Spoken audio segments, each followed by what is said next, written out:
Hello guys, good morning. അങ്ങനെ ഇരിക്കെ ഒത്തിരി വർഷങ്ങൾക്ക് ശേഷം ഞങ്ങളുടെ കുടുംബത്തിൽ ആദ്യമായിട്ടാണ് ഒരു ഓണാഘോഷ പരിപാടി നടത്തുന്നത്. അന്നേരം എല്ലാവരും കൂടെ ഇരുന്ന് ഒരു തീറ്റ മത്സരം ഉണ്ടായിരുന്നു. ഈ വീഡിയോ ഞാൻ എടുത്തു വെച്ചിരുന്നത് ഒത്തിരി നാളായി. എന്തെങ്കിലും ഒരു യൂട്യൂബ് ചാനൽ തുടങ്ങുമ്പം അതിനകത്ത് ഇടാമെന്നുള്ള രീതിക്കായിരുന്നു ഞാൻ എടുത്തു വെച്ചിരുന്നത്. അതെന്തായാലും ഇപ്പോൾ എനിക്ക് സാധ്യമായി. ഈ വീഡിയോ എല്ലാവരും കണ്ട് എനിക്ക് ലൈക്ക് ചെയ്യണം, സബ്സ്ക്രൈബ് ചെയ്യണം, ഷെയർ ചെയ്യണം. എല്ലാവരും എന്നെ പ്രോത്സാഹിപ്പിക്കണമെന്ന് ഞാൻ അഭ്യർത്ഥിക്കുകയും ചെയ്യുന്നു. അങ്ങനെയൊന്നും ഞങ്ങളുടെ കുടുംബത്തിൽ അങ്ങനെ എല്ലാവരും കൂടെ ചേർന്ന ഒരു പരിപാടിയോ കാര്യങ്ങളൊന്നും നടത്തിയിട്ടൊന്നുമില്ല.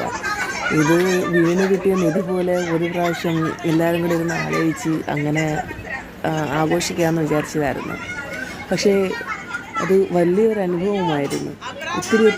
ഒത്തിരി സന്തോഷമായി. ഇങ്ങനെ ഓണാഘോഷം നടത്താനും എടുക്കാനൊക്കെ